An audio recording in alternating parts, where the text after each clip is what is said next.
I'm so rumbly in my tumbly. Time for Toon Jam. Eat some Toon Jam. I'm so rumbly in my tumbly. Time for something sweet. Toon Jam. Toon Jam. Hello and welcome once again to Toon Jam.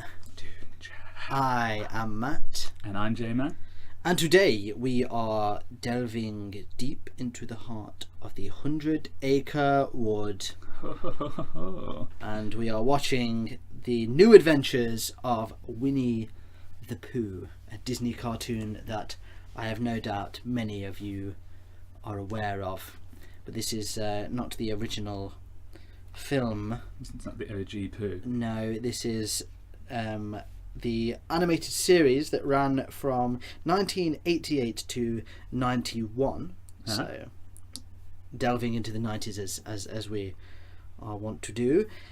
And it ran as a block sort of presentation with gummy bears, and it was the Disney's Adventures of Gummy Bears. Is what that was called. The Gummy Bears Winnie the Pooh Hour. Oh right, lots of bears for your Plenty your of money. bears. Yeah. Bears for your book, Bears. as it were.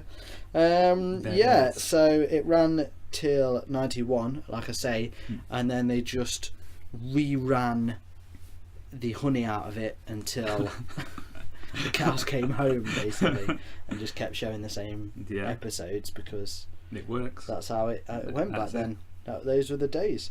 So yeah, we are watching the episode, or we have watched the episode, The Great Honeypot Robbery. Sounds intense. Yeah, I chose this because it was one of the highest rated on IMDb. All right. The IMDb community were It was high. It was near astronomical 9. It was proportions. near 9. Really? Yeah. Oh man. Big time. So Goodbye, Godfather. high 2. expectations from The Great Honeypot Robbery. So, do you want to run us through a quick overview of what this episode was about? Yeah. So we start with Winnie sort of rustled out of bed by a noise underneath him. He wakes up and then tries to patch together what had happened the day before, because there just seems to be honey everywhere. All the honey pots are empty and he can't understand what's happened.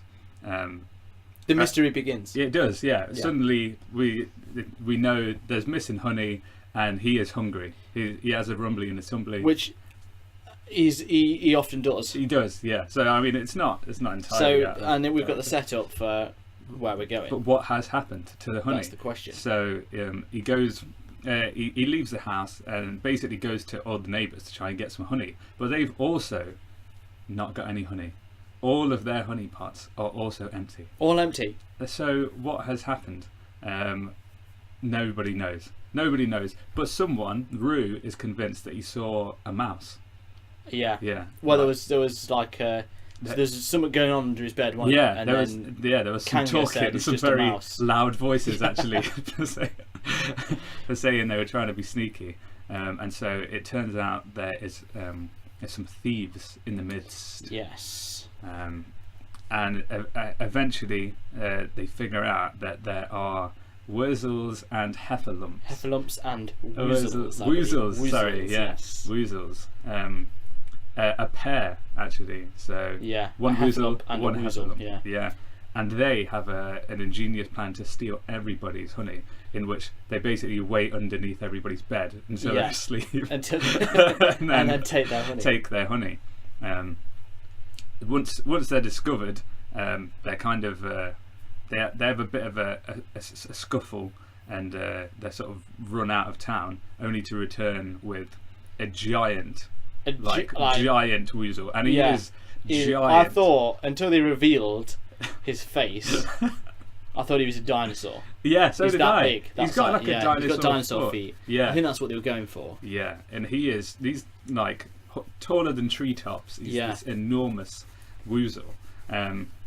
he turns up, and basically they're convinced that their day's ruined. Tigger tries to stand up to him, but naturally he's not. It doesn't happen. He's tiny. Yeah, and so Pooh devises a plan that instead of bowing down to their thievery and shenanigans, maybe they should just invite them round for brunch. It's not even a plan, is it? He's just to him. It's just like, why don't we just share? Yeah, everyone else is trying to figure out how to stop them from doing it, how to actually get them away. And Pooh's like, it's brunch time.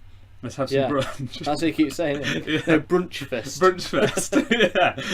It's like so he sets the table for brunch fest. Yeah. They all come to steal the honey very aggressively, and eventually the whole situation subsided by some friendship and generosity, and the giant Woozle is happy to comply, taking the honey from his newfound friends. And he becomes friends with Pooh Ben. Yeah, and then he kicks the other two. Yeah, the other two don't get the same the same kindness and are booted. Yeah, booted far from the centre of the 100 Acre Wood. And so the honey is restored. I guess the morality of the woods are restored. There's no more thieves, and everyone's happy pretty much. So. And then back to reality. That's it. Another adventure for another day. It's pretty good, pretty short ride, but I think overall it's almost like it's presented as 2 episodes almost, isn't it? Like obviously there's an advert break in the middle of it, which now you don't get, but at the time you would have done. So the one story, sort of, you got the first story where the Heffalump and the Woozle are stealing the honey. Yeah. And then they get rid of them by pretending Roo's a mouse. Yeah. And obviously elephants or Heffalumps are afraid of mice. He thinks it's a giant one. They run off. And then they're like, we're going to come back with our friends. Yeah. Second episode is all about the giant Woozle. What's his name? I don't know. He calls him Mr. Aren't You an Awfully Big Woozle? Yeah, he does. Yeah.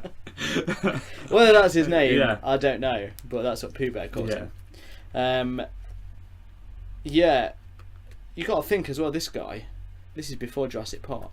Yeah, that's true. Maybe Spielberg saw this episode and thought, "Oh boy, here we go. This is what people want. This is what people want." Yeah.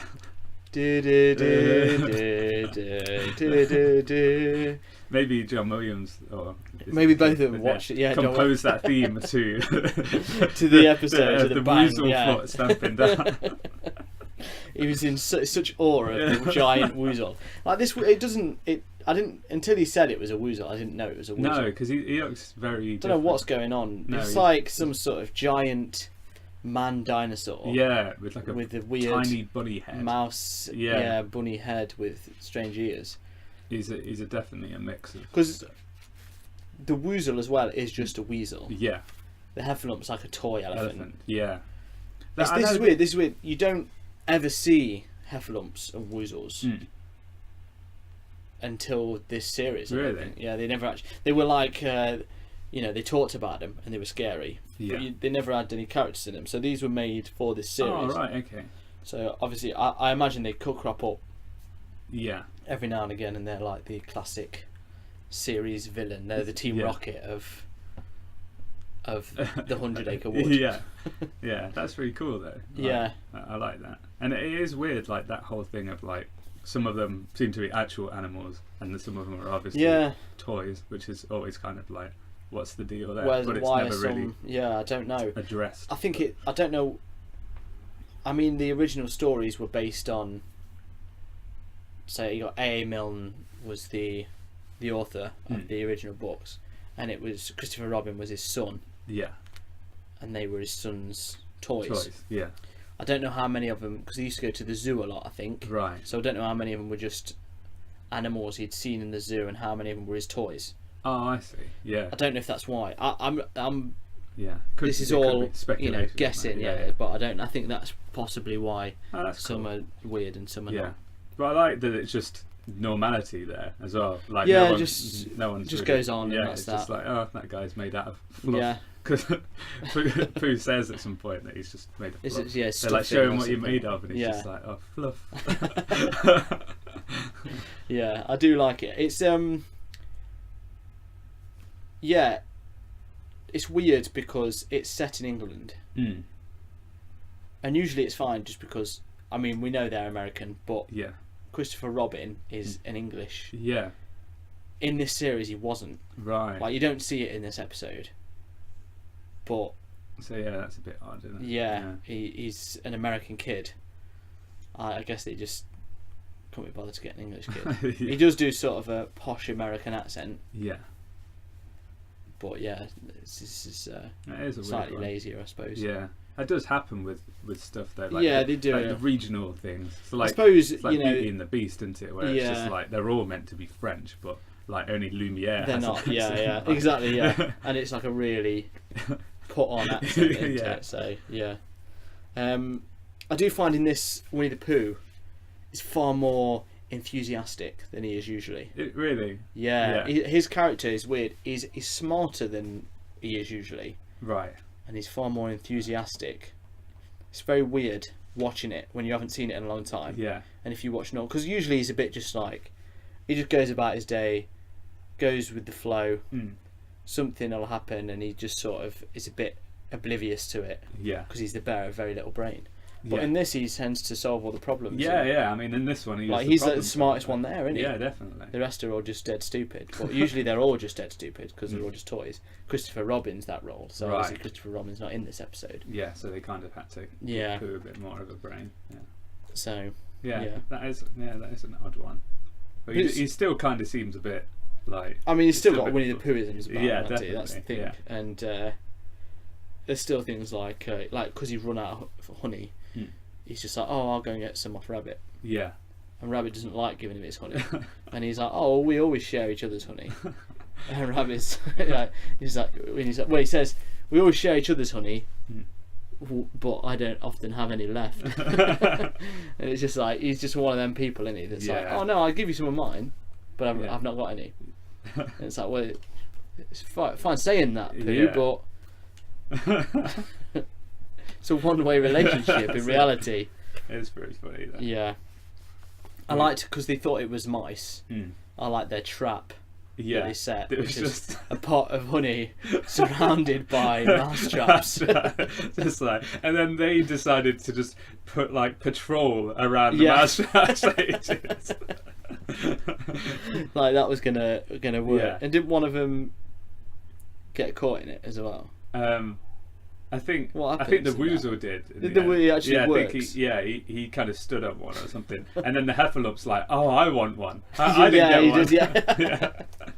It's very like it's dumb in it, Yeah. but in a good way. Like, Yeah, it's it's really innocently fun. dumb. Yeah. which is what it should be.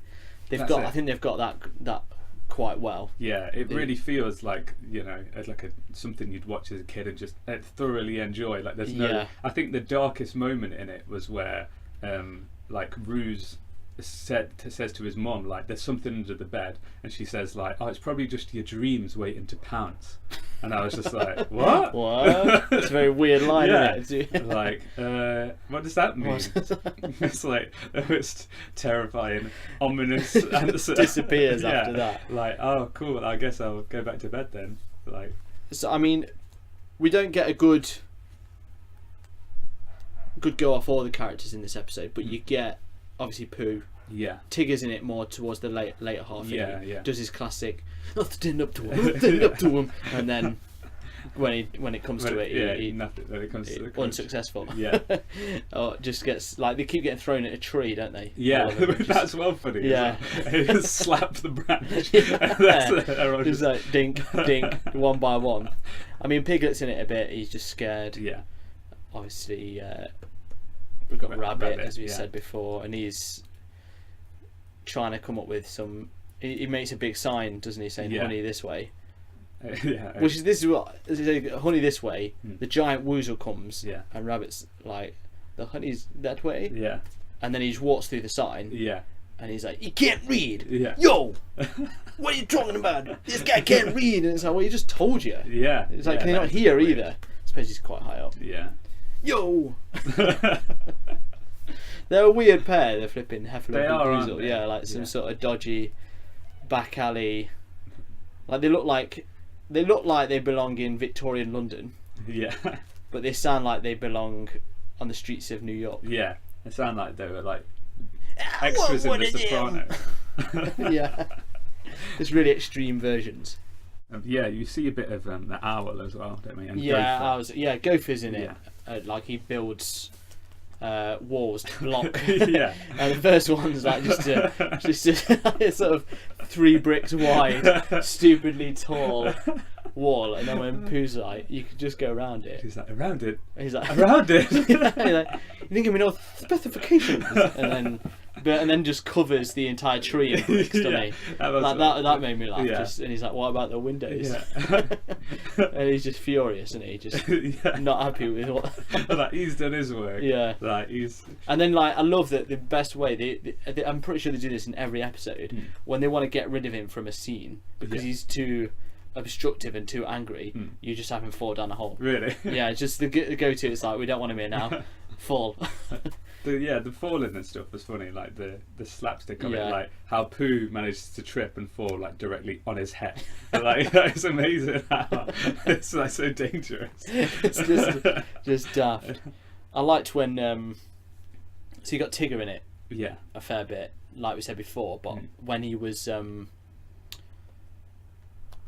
he goes out on his own and says I've beaten, and it's just a washing line. He just punches the first thing that comes across. He just goes and fights the washing. Yeah. Comes in and they're like, I'm pretty sure that's the washing Tigger, and he's like, well, what's this then? It's like a sock, and it's like, it's the trunk warmer.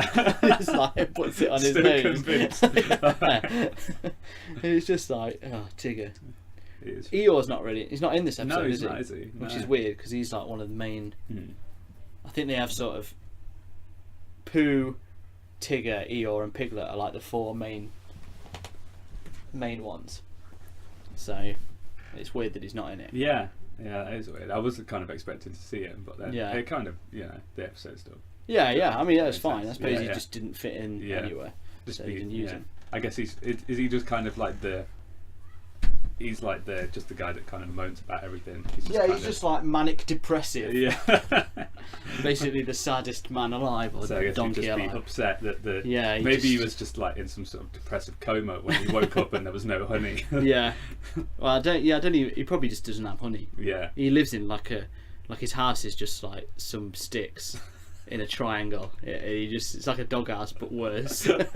So he had nowhere to keep him. Oh yeah, maybe. So yeah, that's probably There's some good. I mean, there's some good. Sorry, I do like all the character types, even though like you can all they could all just be like horrific representations of stuff. Like if you tried to put Winnie the Pooh characters into like a drama now, like Pooh would be like a drug addict, like and like Tigger would be like a trigger happy, like fake mobster, and like just over the top. Eeyore's like suicidal, like depressive. Well, they've all got that tendency to them, but they're the innocent side of it. And then Piglet's just like agoraphobic, like the ultimate hardcore remake of Winnie the Pooh. yeah. That no one enjoys. Yeah, that nobody wants.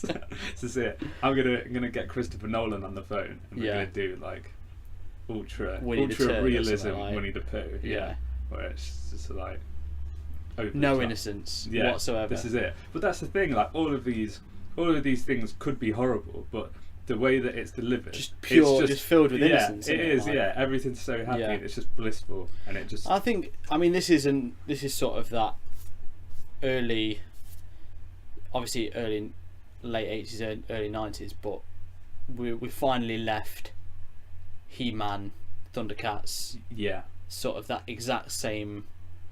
The format of and all the animations look the same. We're starting. I mean, it's a Disney one, but they've just done DuckTales, so obviously this is off the back of that. That's it. The successor. So this is like one of the first 90s. This is where the 90s cartoons are born, with these early Disney ones, and you can see sort of the effort that's gone. Everything. I thought it's well produced. Oh sort yeah, of thing. Like the scenery. Yeah. Like the art it's just like it's Winnie the Pooh. It's really detailed and great. The music is proper feels. It's not just like this is a cartoon. You feel like this is Winnie the Pooh. Yeah, it fits. the voice acting's weird because it's. I mean, when you compare, obviously, if you watch Christopher Robin that's just come out, the only voice that's the same is Jim Cummings, who does Winnie the Pooh and Tigger, and he does them in the film as well.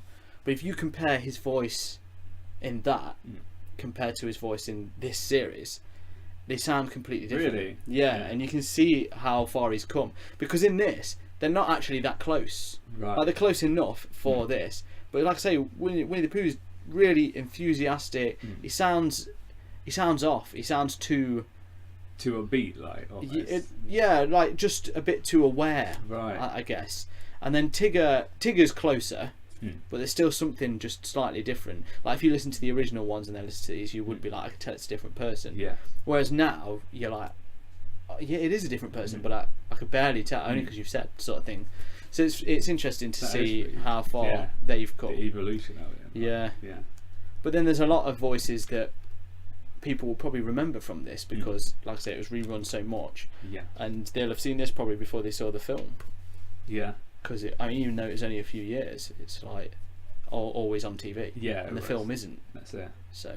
But it's and they're all the characters like it's a sign of a good cartoon where like you could just turn the screen, like you could like look away and you know who's who. Like the voices are so like they're each has got their like a really good like identity. Like, it's so different. Like, and like they just like so many of them are just like iconic in their own way. Like Tigger's voice almost sounds like it's bouncing. Do you know what I mean? Like, it's got that like a buoyancy to it. It's really strange. Like, well, that's it. And then they've all got the sort of like the Piglet's voice is just he stutters. And he's terrified, and it's sort of adds to it. And then Pooh's just this airy fairy. It is like a fluffy voice. Like so, like all the voices just sound like it is really like impressive when you look at it. I mean, this is, I suppose, it's a Disney cartoon, and if anyone should be good at this kind of thing, it should be Disney. It's true, like they're the ones that have been going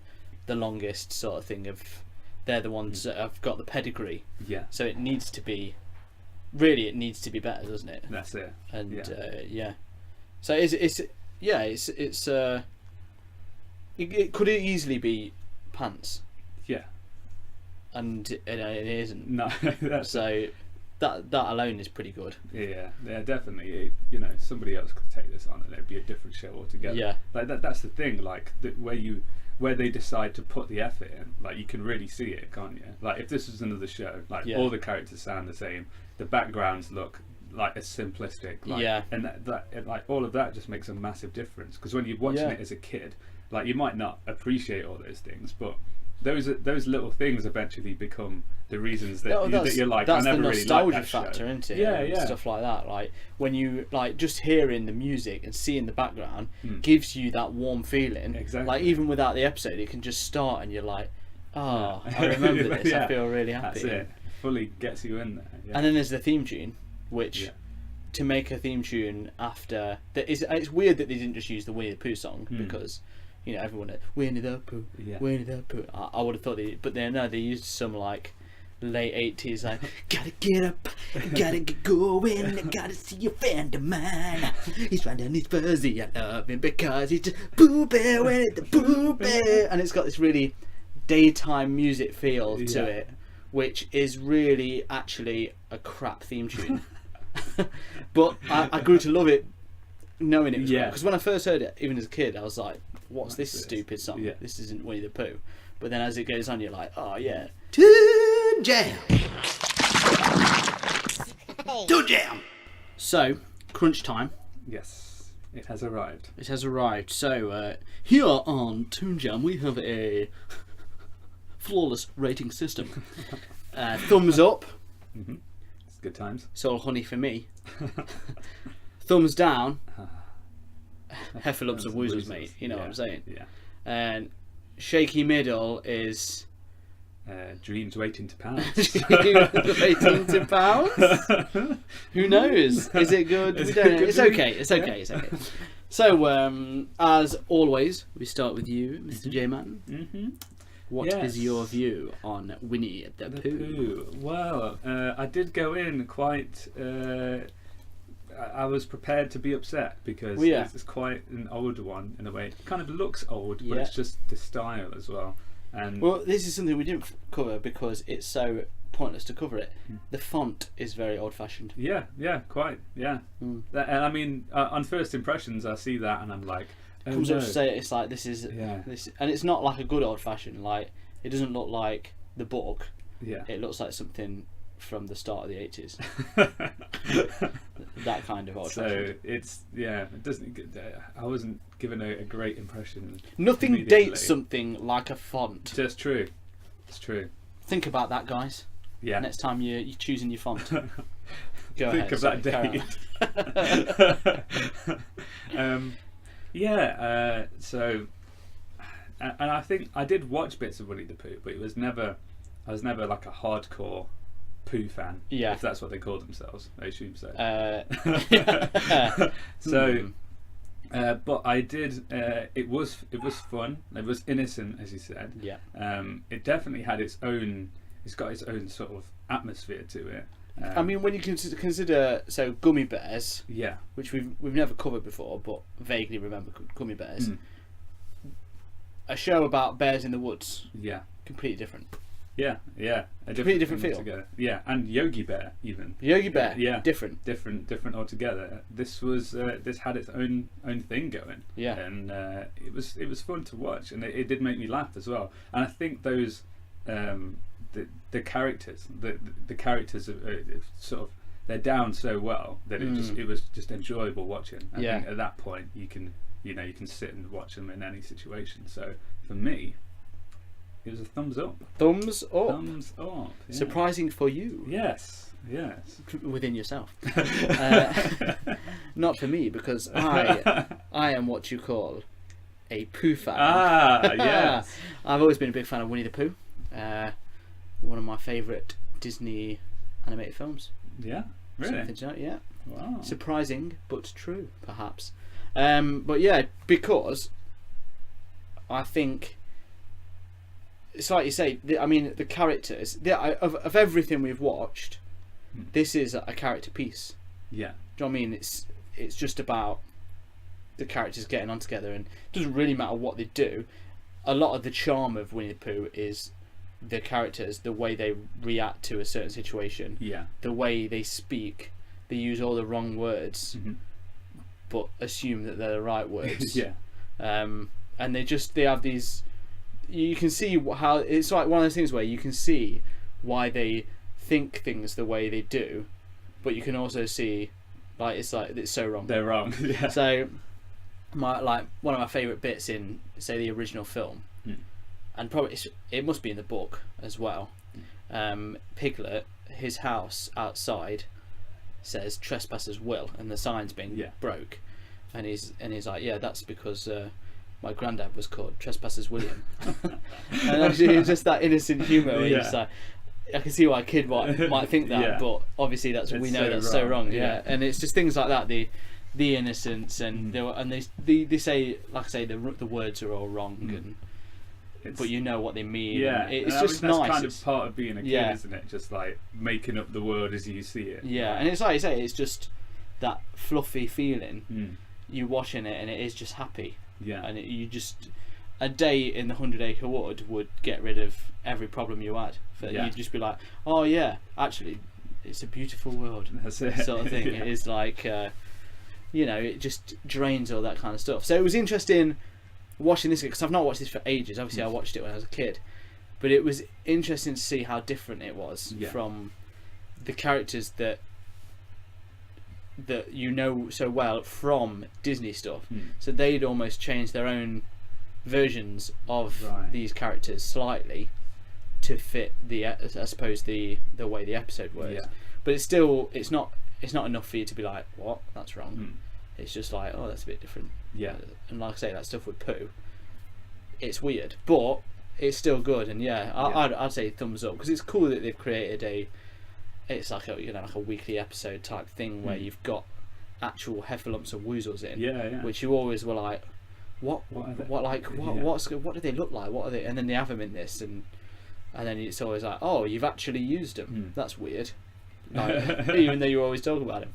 So yeah, I think I'm a thumbs up as well. Pretty safe bet on on Pooh Bear, Winnie the Pooh Bear. So now, time for a segment, is it? Segment time, and today we are doing impressions.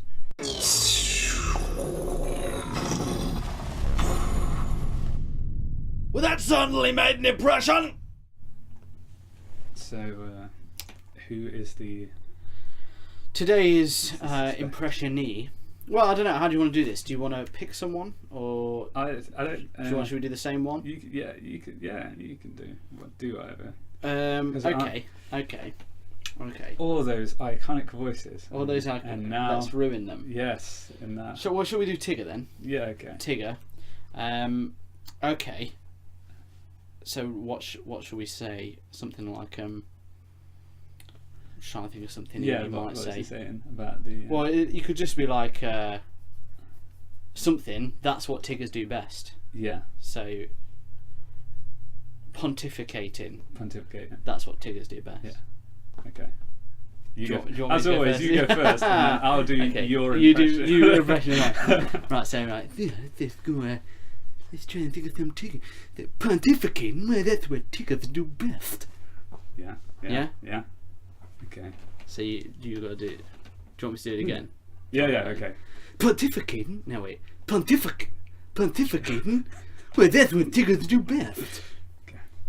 Right. It's not easy. Yeah. Pontificating. Yeah. That's what Tiggers do best. That's right. Yeah, sure. What's all this pontificating about? Well, that's what Tiggers do best. Yeah, I don't know why. I'm sort of mumbling now. Yeah, like he's a mumble rapper. You go for it and then pontificating. Well, that's what Tiggers do best. There you go. Yeah. So let us know. Who did it better? Yeah. Who did Matt's impression of Tigger better? I don't know. We'll never know. That's impressions. That's impressions. That's how we do it. And You've got to do them every now and again. Yeah. Make a fool of yourself every now and again. So, thank you for joining us once again here in the 100 Acre Wood. If you like the show, please give us a rate and review. It really helps us out. It helps people find us. Alternatively, share the show. Yeah. Tell your friend. Hey, you like 90s cartoons too? Yeah. Yeah, well, there's this good show. Yeah. Share the honey. Share the honey. That's it. The moral of the story. The moral of the story. Yeah. Otherwise, like I say, thank you. If you've got any comments or suggestions, or you want us to do a particular show or a particular episode, even, let us know at the many trees of the social network, Instagram, Facebook, Twitter, at Toon Jam Pod. Toon Jam Pod, at Toon Jam Pod. And I guess until next time, stay jammy. Hey everyone, thank you for listening to Toon Jam.